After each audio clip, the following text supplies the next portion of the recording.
కేంద్ర ప్రభుత్వం తీసుకొచ్చిన వక్ఫ్ సవరణ బిల్లును వ్యతిరేకిస్తూ సహారా వెల్ఫేర్ సొసైటీ ఆధ్వర్యంలో అన్నమయ్య జిల్లా ఠాణా సర్కిల్ వద్ద ఉన్న జామియా మసీద్ ఎదురుగా టెంట్ ఏర్పాటు చేసి పట్టణ ప్రజలకు అవగాహన కార్యక్రమాన్ని కల్పించారు।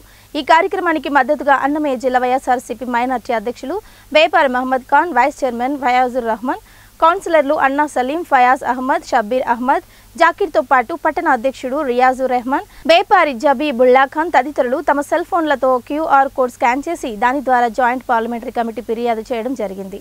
ఈ సందర్భంగా వారు మాట్లాడుతూ వక్ఫ్ చట్టంలో ఇలాంటి సవరణలు ముస్లిం మైనార్టీలకు అవసరం లేదని, ఉన్న చట్టాన్ని యథావిధిగా కొనసాగించాలని వారు డిమాండ్ చేశారు।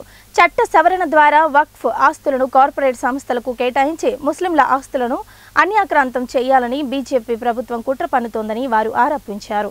ముస్లింల మనోభావాలు దెబ్బతినకుండా ఉన్న చట్టాలను అమలు చేయాలని, లేని పక్షంలో ఆందోళన కార్యక్రమాలు చేపడతామని ఈ సందర్భంగా వారు హెచ్చరించారు।